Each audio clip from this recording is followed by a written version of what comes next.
It's another Sunday afternoon, and this is the Signature Show. I am Vin Martin Obiora Ilo. Let me start by joining and lending my voice to the demand by the Nigerian Union of Journalists for the immediate release of Tony Ezimakor, who is the Abuja Bureau Chief of independent newspapers. He has been in the custody of the DSS for a couple of days now. He has not been charged to court. The DSS has not been able to tell the Nigerian Union of Journalists what is the crime of Tony Ezimakor. We need to make progress, not go backwards. I thought that the days of the cat and mouse relationship between the journalists and the security personnel is gone. And for it to start coming now, people are being arrested and they're not told why they've been arrested and they're not charged to court. I think it's a little embarrassing, not just for Nigeria, but also for the government. If this journalist has committed a crime, he should be charged to court or released immediately.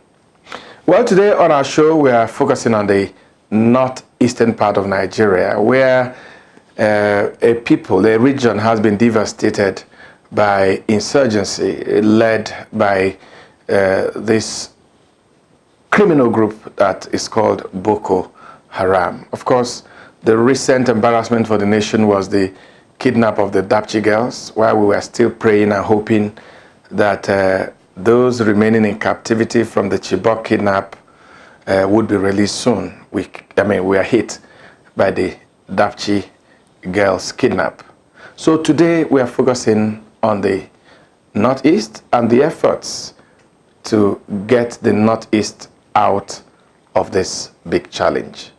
We have a special guest who is very well placed to talk about it, but we'll be bringing him on after this break while we look at what is trending online.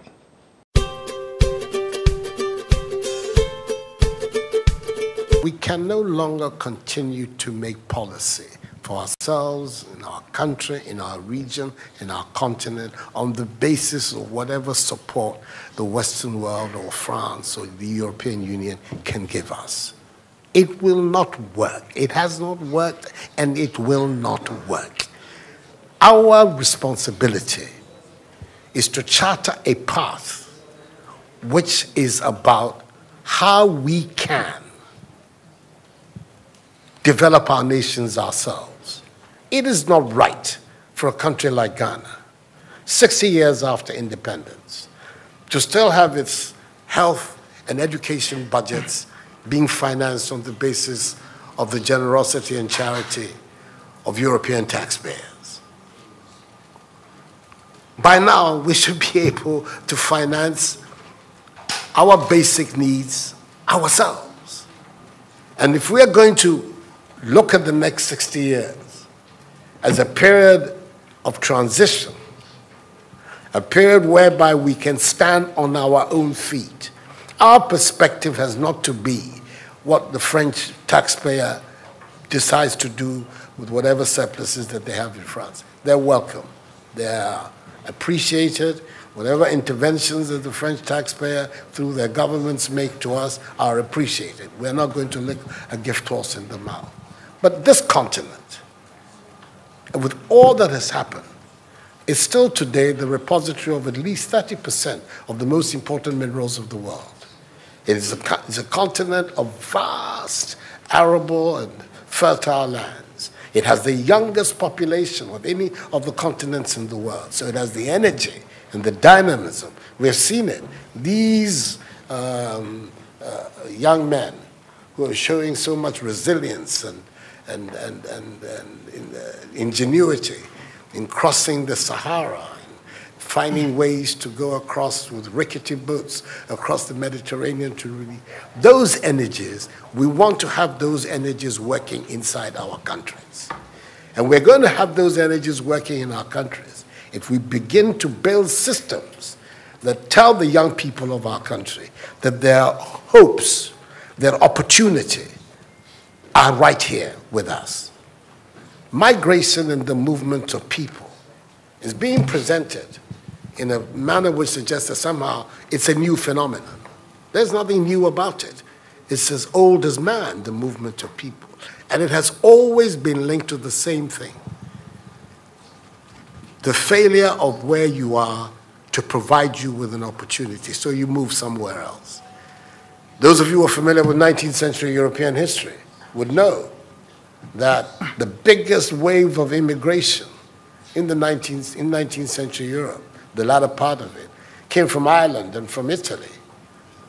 Waves upon waves, generations of Italians and Irish people left their countries to seek the American paradise, largely because Ireland was not working, Italy was not working. Today, you don't hear it. Italian young people are in Italy. Irish young people are in Ireland. We want young Africans to stay in Africa. And how are they? And it means that we have to get away from this mindset of dependence. This mindset about what can France do for us. France will do whatever it needs to do for its own sake. And when those coincide with ours, tant mieux, as the French people say. But our main responsibility as leaders, as citizens, is what we need to do to grow our own countries. What are the institutions that work, that will allow us to have good governance, to have accountable governance, to make sure that the monies that are placed at the disposal of leaders are used for the interests of the state and not for those of the leaders. Our concern should be with what do we need to do in this 21st century to move Africa away from being cap in hand and begging for aid, for charity, for handouts.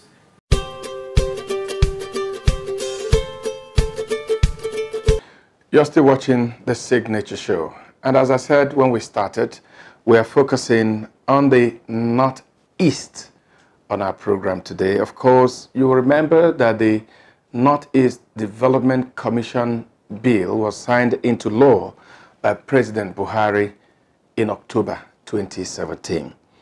Since that took place, a lot of Nigerians have been hoping and expecting that by now that commission would have come on stream. Well, it has not, but we hear it will.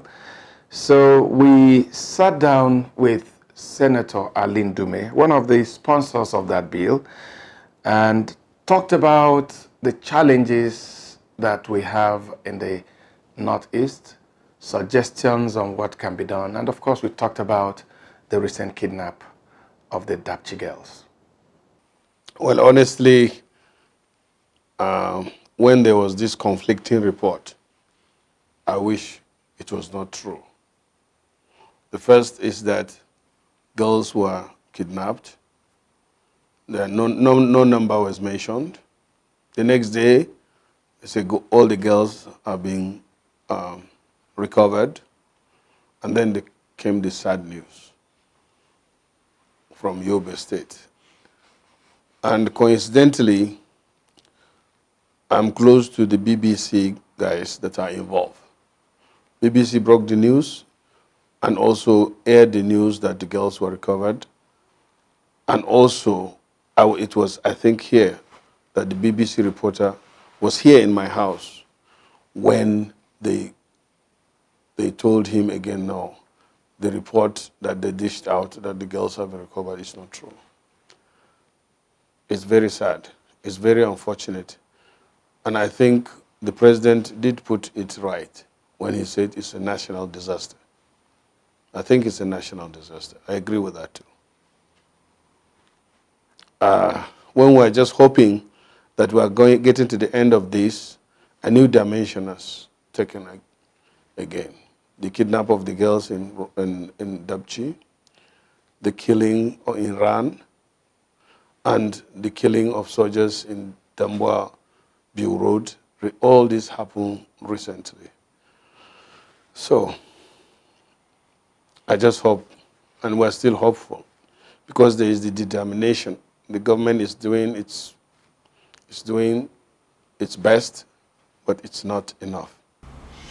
Okay, distinguished Senator, will it be right if anyone says, yes, we thought we were winning the war, but we are not winning the war? Boko Haram is on the rise again. No, I don't think that will be the appropriate description. You can't say you have won the war, but it won't be wrong to say we are winning the war. But the war has not come to an end, but it's true. We know what is going on. We are the ones that are wearing the shoes, so if you feel where it pitches most. It is true that Boko Haram has been degraded, disseminated, but it has not been eliminated. And therefore, you can't say the war is over. The war will be over when you stay as we used to, and when Borno becomes the home of peace as it used to. As of now, that is not the case. But we can see that the government is concerned. That is our hope. Before, we were hopeless. If we see soldiers, our people run. And if we see Boko Haram, our people run. But this time around, when our people see soldiers, they run to them to report anything. So at least we have made tremendous progress. And you know that there was only one entry road to particularly Borno State. There were so many areas in Yobe that were not accessible, but they are now accessible. So it is in Adamawa, so also in Borno itself. So, and you know, humanitarian activities is going on despite the, you know, black spots and sporadic incidences that we get. But won't you agree with those that say that in the first place, the military and the government had no business talking about a closure, talking about decimation, talking about elimination of Boko Haram? That singular position that government and the military took, you know, made a lot of people relax and made it possible for Dapchi to happen. No, I don't think so. In a guerrilla war, was it right for government to say, "Oh, we're almost done. Oh, we've"? No, I don't think that is my area of disagreement with the government. The military, or the soldiers, have no business talking always on the TV, responding to, or you know, running to the TV to talk about what they are not even sure of, like the incidents of Chibok is an embarrassment to the government. I mean, that should not be the case. The army have a job to do. Let them concentrate on their work and not talking to people always, because, you know, it's good to give out information, but, you know, some of the talkings they do is uncalled for. That's my position, honestly. You walk the talk, not talking. If they didn't rush, people, all this accusation and counter-accusation and all that wouldn't have, you know, and that I think is an area where I disagree. Do you think, I mean, you know, why I'm really interested in talking to you about this is that from day one you've been in this. You've represented the people, you've suffered for it, arrested, accused of, you know, abetting and aiding Boko Haram. No, it's sponsoring. Oh, well. You know, they said I was sponsoring Boko Haram, and the government that time were not talking to the sponsor. They were busy taking money and dashing it out to people that time. You know, anyway, we have passed that. I put that behind. Yeah, so I'm saying, you wear the shoe, like you said, and you know where it hurts. Yeah. You know. Do you think that we learned, I mean, as we should have learned from Borno, from Chibok? And if we did, do you think this could have happened, that could have happened? No, it wouldn't have happened. And you see, the unfortunate thing about the whole thing is, you know, besides few individuals in the government, I don't think people even appreciate the magnitude of the humanitarian crisis we are facing in the Northeast, particularly Borno, Yobe, and part of Adamawa. And therefore, because people don't know, they normally take it for granted. That is the truth. And, you know, if you go to Borno and Adamawa and see for yourself the level of destruction that the insurgency have inflicted on the people of Borno and the environment itself, it's so devastating. And you begin to think whether that area will ever be rebuilt again. I give you an example of my local government. Goza local government is populated by 2006 population with over 370,000 people and over 200 villages.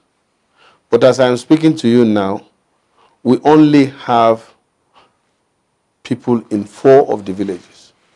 So it means over 100 villages have been totally destroyed and displaced. Now, some of these villages are as old as, you can remember, 100, 200 years. And these people destroyed it within a very short period of time. And I begin to wonder whether it's going to be possible, as you said, for me to witness the rebuilding of those areas. I'm getting to 60.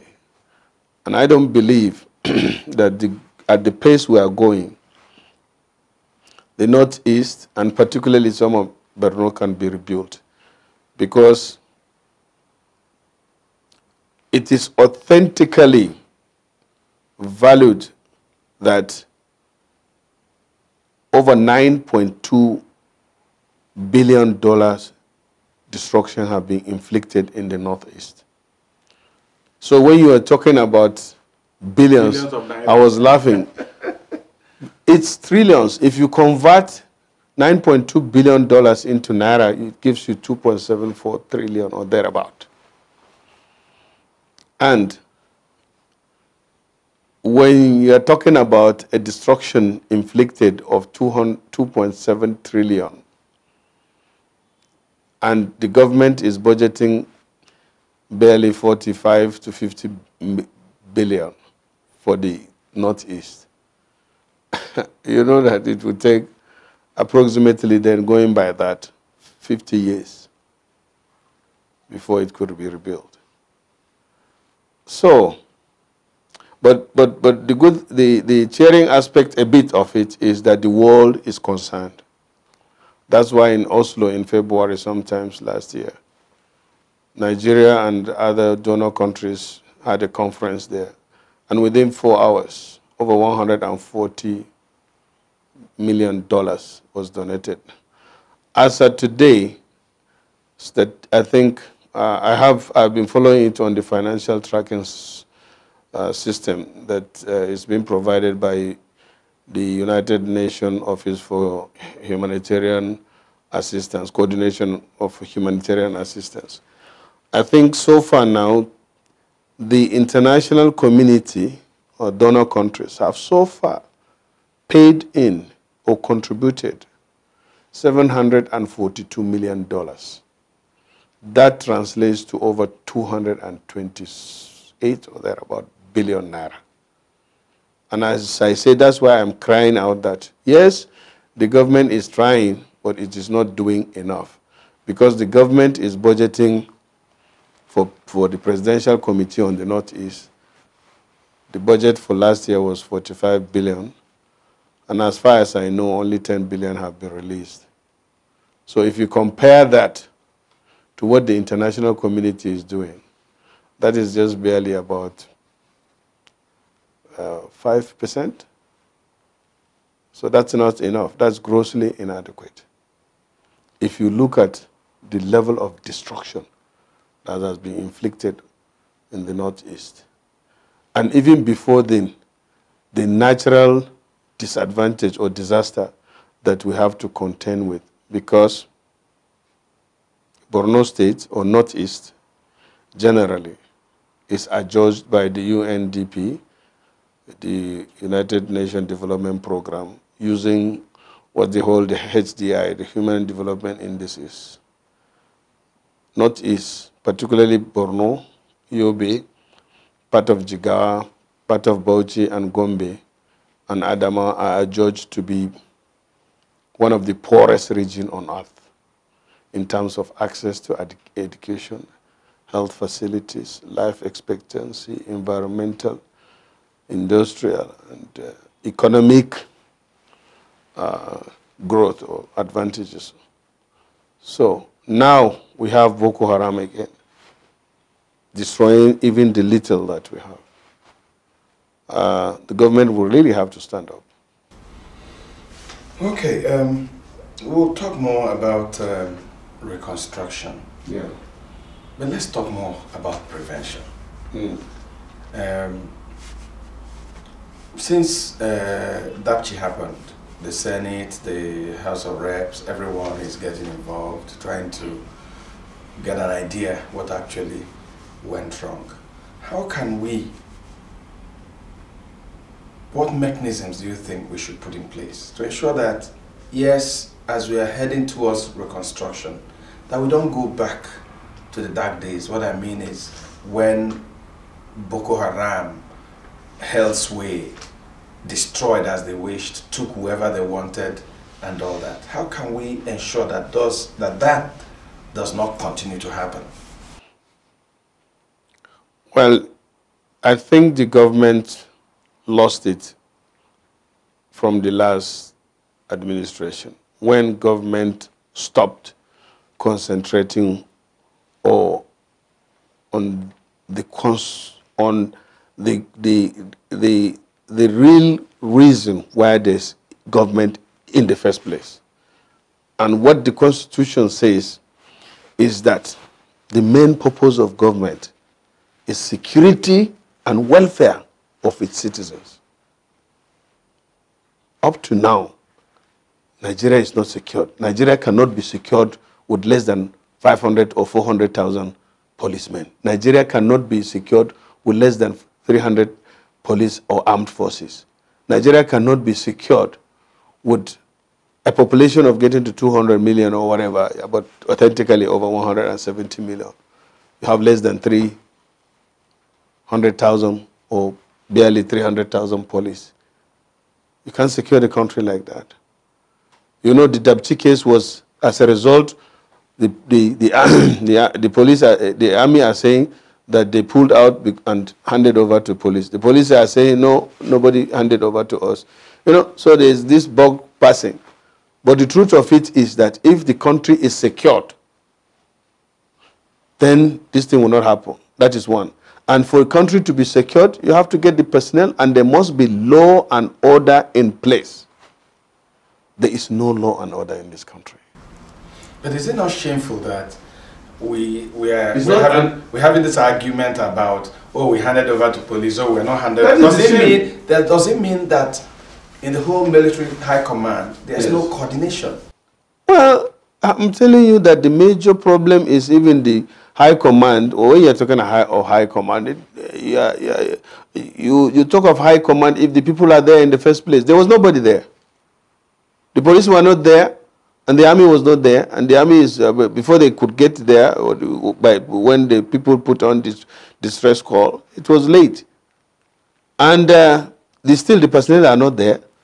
If not, if they were there, by the time you deploy like 100,000 or 50,000 troops in that area, they will fish out those people. Because you know that these people are not up to maybe at most 2,000. So if we had the personnel, we have the equipment, and they had the training, you deploy, they will get them. Because our investigations show that they came in trucks, several trucks. And that's why we're talking about the Air Force, which was monitoring the entire area. Nobody saw them moving. Not only that, 3 days you cannot even scan around, aerial scanning, scan around. You see, I don't want to get into the technicalities, because every time you start this, they will say, oh, look at this politician, he's just sitting down there talking. But all of us cannot be in the armed forces or security forces. If I were in the army, I would have retired by now. And I wouldn't have retired with less than being a general. My colleagues that are retiring or have retired from the forces, retired at the age of, with the rank of general. But if you talk, they say you're a bloody civilian. So we keep quiet. But actually the problem in this country is the personnel are not there in the first place. They are not well equipped. They are not trained. If not, by the time you deploy, in fact, the issue of Boko Haram shouldn't even have come. Because these are people not operating at the real border. Even if they are operating at border, they are operating, we are located within the border of people, countries that are poorer than us. And let me say that the fundamental problem that we have in this country is the breakdown of the rule of law. And then in the security service, the bastardization of the security service, where the number is not there, the training is not there, the morale is even down. They are not paid, they are not well housed, they are not well kitted. So we allow that, and I think unless we do that, well, you will start hearing some people will now say, oh, you are militarizing the community. Not the military, the police. We don't have up to 400,000 police in this country. We don't have up to 300 or 400 army in this country. A country of over. I went to Senegal recently for ECOWAS Parliament. Everywhere you go, you will see a poorly armed but armed soldier or police or whatever. I don't know whether they are soldier, but standing there, not talking to anybody, but he is there. You could feel it. And when we were in Senegal, I was relaxed. I didn't have fear of anything until I arrived at the airport. This is a poor country, poorer than Nigeria, but it's secured. Okay, let's go to the presidential initiative and all that. Yeah. And I want to talk about corruption. We saw it in the army during Jonathan. So much money was put into place. So money was shared.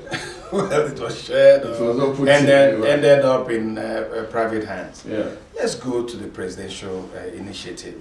Of course, we had a glaring act of corruption, which we saw with the former SGF. But you find out that besides that SGF issue, there was no further interrogation of the process and of the activities of that committee. To even know, yes, you said money is given to them and not enough, but to even know how they use the little that was given to them. Because when the issue of Pine was raised in the Senate and investigated and the report was submitted to Mr. President, the President acted by suspending and eventually replacing the SGF and handed over the case to EFCC. And EFCC, I remember, invited the SGF and even detained him. And they have invited so many people. And you know that such investigation, coupled with the fact that EFCC is virtually overwhelmed because there was corruption, there is corruption everywhere. So the case is still with the EFCC. And truly, I don't want to accuse people until they are proven guilty beyond reasonable doubt. But I know that the case has not been swept under the carpet. So I don't think that is enough. And let me add here again that if you think that a lot of money is being pumped and nothing is happening, I give you an example. So far, the World Food Program have invested over $37 million in buying food. If you multiply that by 305 at the official exchange rate, 370 is over 100 billion. You understand?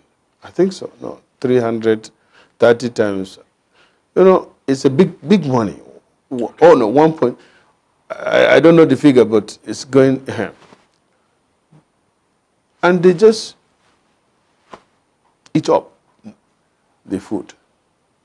If we are feeding people, they eat it up. Yes. The food is provided. The food is provided. And it gets to the IDPs. It gets to the IDPs. And okay. Yeah. So at one time when they said in one camp, that for lunch, they consume 10 bags or 20 bags of rice every day. I said, no, it can't be possible.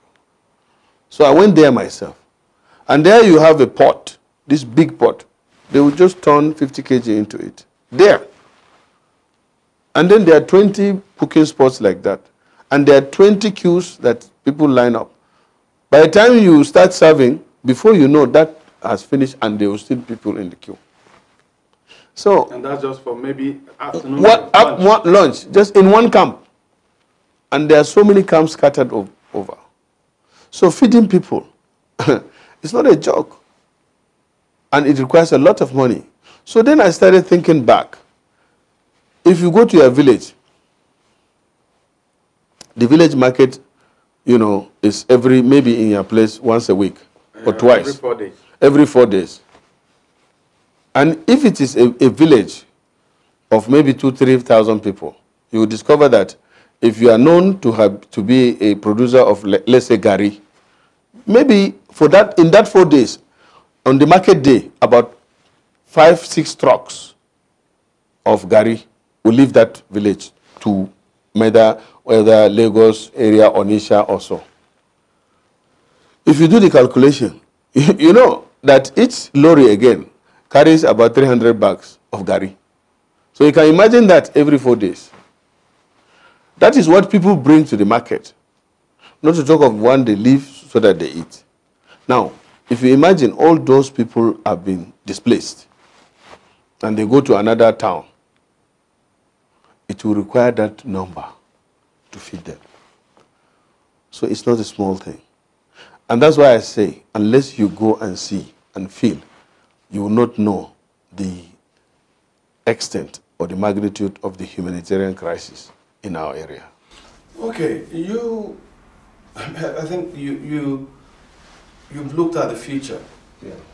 And from the one, you are looking at an enduring solution to the Northeast challenge, which you have always said Boko Haram was just an addendum.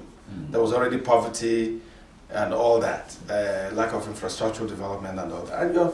And you initiated with some other people, you initiated this idea of a Northeast Development Commission. You actually you brought the bill to the Senate. Let's talk about it. What is, because the dream is still there. It's not been founded. It's not been established, even though the act have been signed into law since 2017. Yeah. What is the dream? What are you looking at? How do you see it? What do you think it can do? What will be the impact?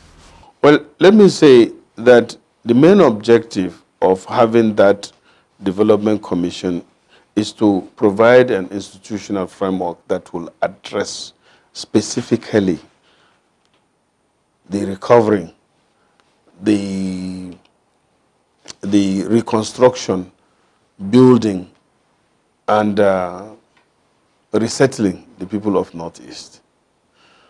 As it is up to now, starting with the presidential initiative for the Northeast, that is PINE, the Victim Support Fund, then eventually the PCNI, we felt that that is not enough. There is a need to have an established commission charged with the responsibility of doing that. The budget will be provided, or funds will be provided by appropriation, and then the National Assembly will have the oversight on that particular institution.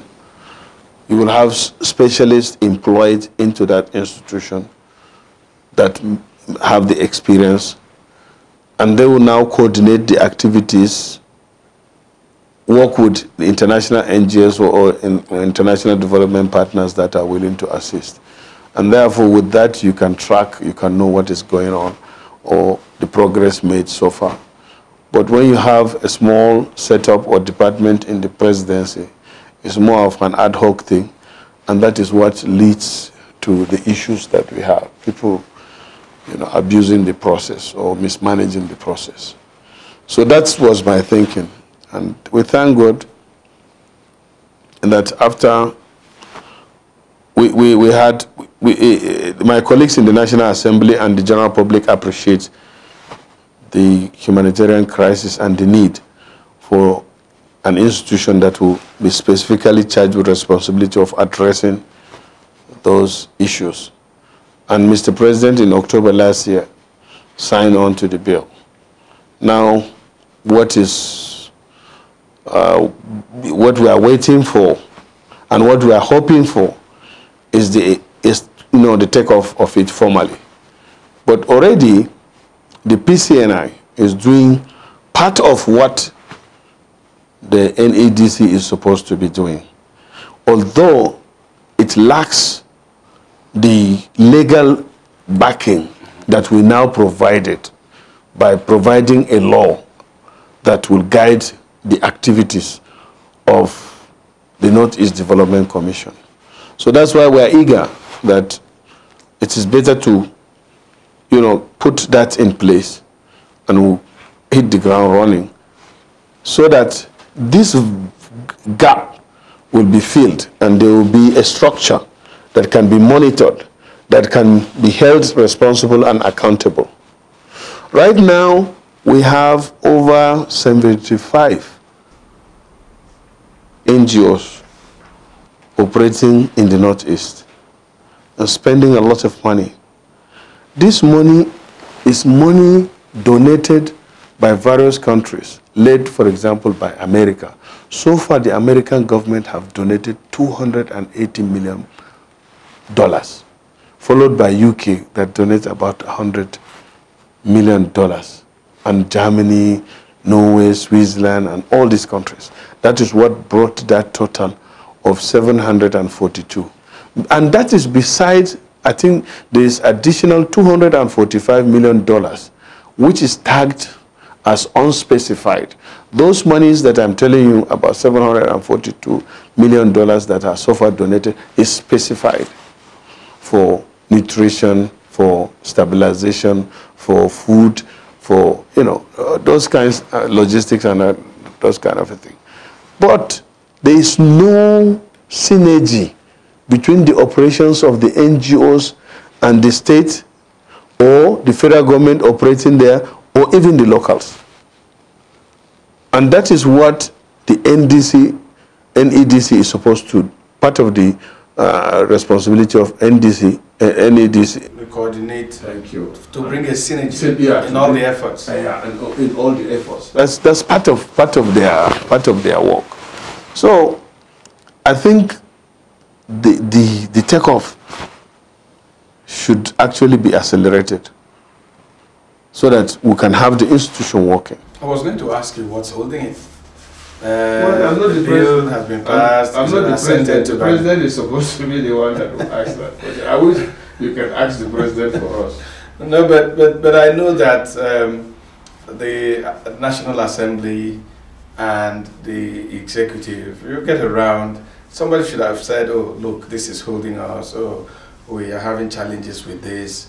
Are you not hearing anything? Is it just, silence? No, I can't lie to you. I have access to Mr. President if I want. And we talked about it. It's taken his time. I think the process, they have gotten to a stage now. I think they will very soon announce those that will take charge, because the structure, management structure, is also specified in the bill. And so the last time Mr. President asked for the details of the bill, and we provided, because after signing, it will be transmitted to National Assembly. So I am hoping that very soon it will stop. Meanwhile, PCNI is doing its best, but it's not enough, because I'm a member of the PCNI too. So I know what's going on in there, but it's not enough. What are the challenges that the PCNI has? Resources. Yes. So far in the 45 billion of last year, only 10 billion is released to them. And as I said, I thought that 10 billion in addressing humanitarian crisis is kind of big money that you can see. But, you know, you see these things from outside, but when you get in, you look at it and say, oh, see, this is not enough. And it's truly, as I said, authentically, it has been ascertained that $9.2 billion destruction have been inflicted. But what is the role of the state governments? Are they not? The state is incapacitated. Borno State is a poor state. It's coming from the poor region. The whole budget of Borno State is 150 billion or thereabout. What is 150 billion? You know, you have to pay salaries and other things to do with it. It can't. The state government is just, it doesn't have it. Even salaries, the salaries of civil servants take 60% of that money on a monthly basis. The allocation coming to the state government. In fact, it is the World Food Program, NEMA, that is the federal government, that came to the rescue of the Northeast to address this humanitarian crisis, especially in terms of feeding. Otherwise, you would have, God forbid, you would have had people dying of hunger in Borno State. Because people, the farmers that are subsistence farmers in most of the local government, 22 local government, they could not go to farm for now running to 4 years. And even in the areas, the local governments right now that have been recaptured, people cannot go to farm because the Boko Haram are looking around, trying to come in to those cities to even steal or, you know, do this hit and run that they are doing, a bomb explosion. And besides, most of the areas are mined, so people cannot go to the farm for 4 years, and they have to eat. So the government cannot do that. Okay, distinguished Senator, let's take a short break, and when we return, we'll continue with our conversation. Are you 18 years and above? Have you registered with the Independent National Electoral Commission, INEC? Do you have your permanent voter card, PVC? If your answer is yes, what about your family members, your friends, your colleagues, and your neighbors? Remember, your vote can guarantee a better future for Nigeria and Nigerians. Your vote can make all the difference. Your vote is your power. Don't sit on the fence. Be an active citizen. This is a signature show contribution to better citizen participation in governance.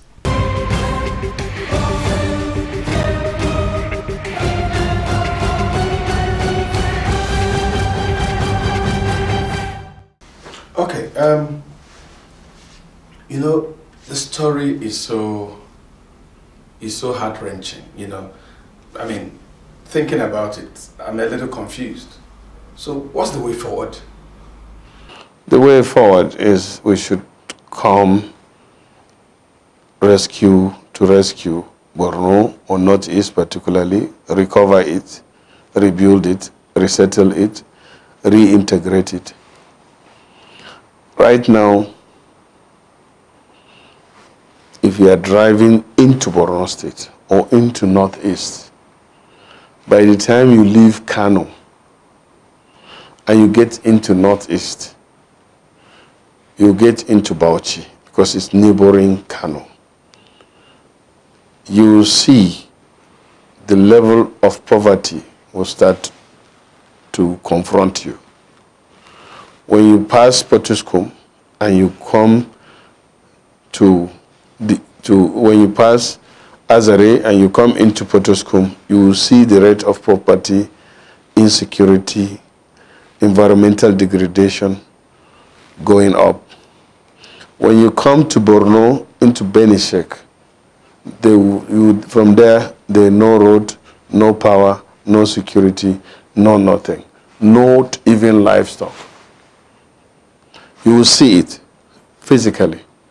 And if you fly over, because I flew over most during my suspension, I went around the state. There is global helicopter service that is ferrying the UN people and the NGOs in Borno, so I used to go with them. Most of the villages, or let me say, all of the villages, except few, have been completely destroyed.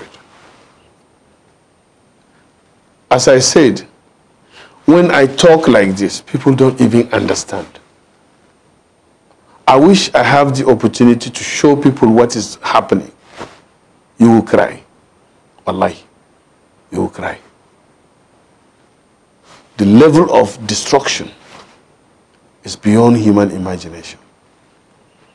But thank God, the international community and the United Nations have done their assessment, and they classified the humanitarian crisis in the Northeast as one of the most serious humanitarian crises on earth, competing with that of Syria, Iran, and what was happening, disaster, natural disaster in Haiti and all that is just a small thing. The humanitarian crisis in the Northeast is beyond.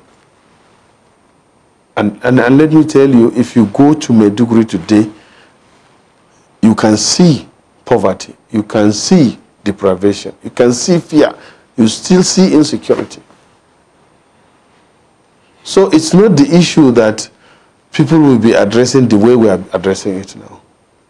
Even Nigerians are not helping us. The only Nigerians that I know are there out there for our people it's Dangote. In fact, NDUME is from Borno, so it's just like he's helping himself. The business community is not there. The victims, okay, Danjuma is from there, Far Taraba, and he's in the forefront. The Victim Support Fund is busy rehabilitating, doing everything. They are doing a lot. But other than that, as I said, the Nigerian government, yes, the president is worried and committed about it, but what they are doing is not enough. It's not enough. We need more. More.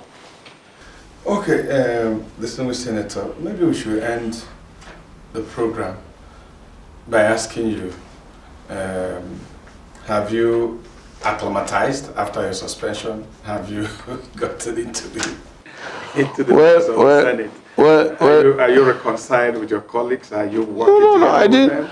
I didn't have problem with my colleagues. Let me be very honest with you. It's not like I had problem with them. It's just that I was shocked with the way things have been done, or the way, let me say, the Senate president is running the Senate. Yes, I'm surprised, I'm shocked, I'm disappointed.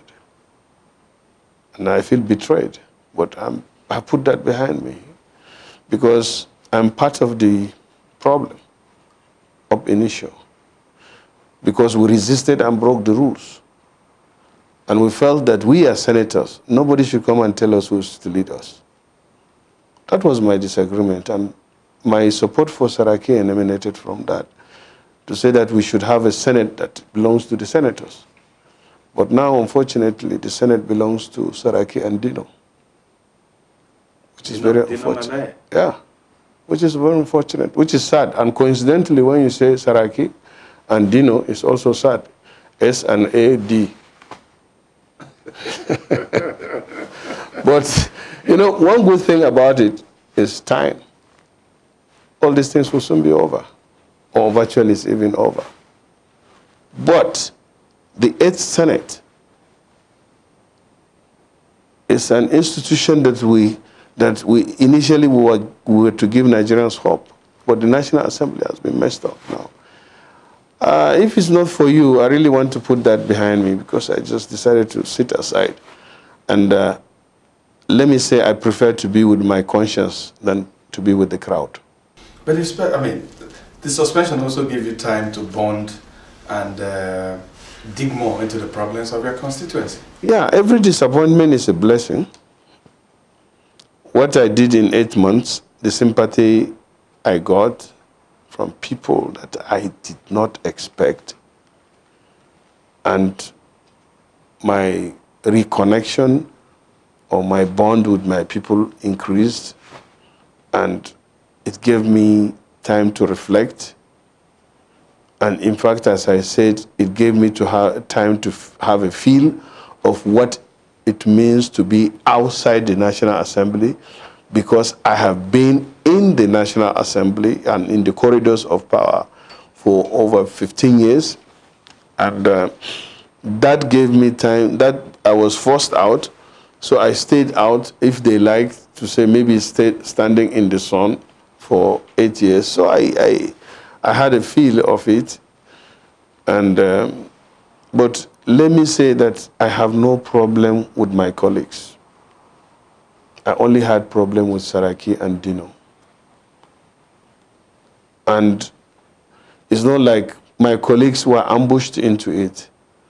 When I was suspended, it was not even on the order paper. It was in the mid-sitting that they brought it and amended the order paper. Up to now, you cannot find the report.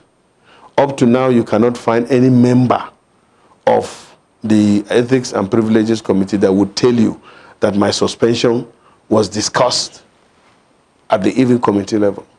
It was not. I can tell you that.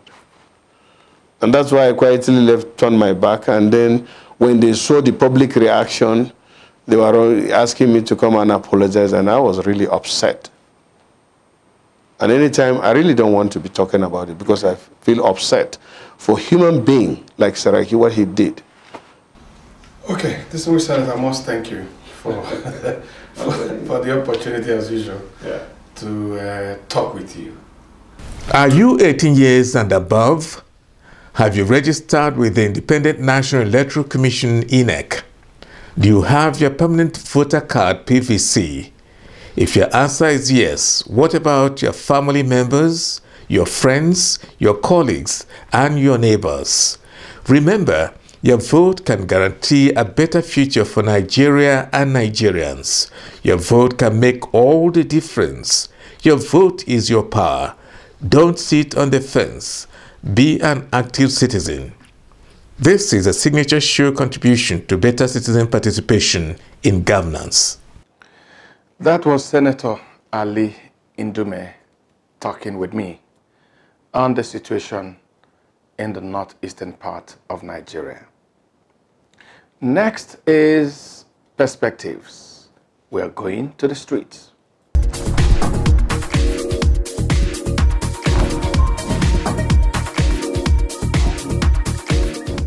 Well, 46 million naira be swallowed by a snake.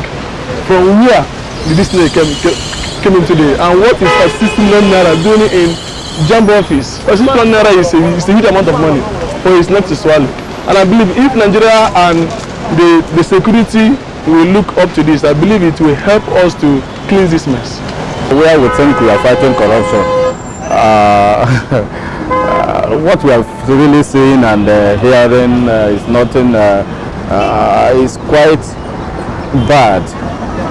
It's quite bad. We pray that God will really talk to us as individuals and collectively as Nigerians, because if we say with leadership by example, and that is not seen from amongst us, because if you consider all of these that are happening, you see that our leaders have completely lost their focus. Can you imagine how human beings are in the land of animal kingdom? We heard that snake have swallowed money, we heard that monkeys. So that means that this government is the worst corrupted government so far since ever I was born. Because I've never seen the kind of atrocity that have been happening since these 2 years plus of APC. When you will be heard that husband and wife collaborate and say their 2 months baby, you heard a 5 years boy, the father exchanged it for a bag of rice for salad, which had never happened before. So I want to say that this government is the worst corrupted. They are just doing eye service, shouting corruption here and there. Because people do things and they feel that when they come up with these funny stories, nothing will be done about the case, so they can always get away with it. So people come up with all sorts of stories. That's just the bottom line. No decency in human being. How can you be talking? They are disgracing us to the outside world. How can you say monkey? They have been doing. It's a long time they have been doing this kind of thing. There was a time I remember there was one local government that was being chairman that was being asked. He bought tractors. He said breeze blew the tractors away. This antics has always been used by these people from the north. I don't know what they want people to think of the way they reason for that kind of a thing. That in this present situation, in this present Nigeria, that animals are now swallowing money swallow money, you know, is the height of corruption in Nigeria. Rather than admit that actually these monies were stolen by them, these monies were taken by them, they are now attributing animal, bringing in animal. Animals did not swallow nothing. They did not swallow anything. It's just the human beings. We know them. They took this virus, and the whole thing. Why this whole thing is bothering me so much is that this is in this present dispensation, this era of this government. That is when these issues like this are coming up. It's appalling. It's terrible. A very funny story. How monkey gets to swallow money, snake gets to swallow money. So now, someone like me who is a customer to First Bank, I have to be scared of my money there because they have very big elephants in their logo. So I have to go withdraw my money so the elephant doesn't swallow the entire bank, of course. But seriously, it's funny. I don't see any sense in it. Sincerely, that's my own take on it. And I think it should be properly investigated why such things should come up in the first place. Because it is nearly impossible. In fact, it is impossible.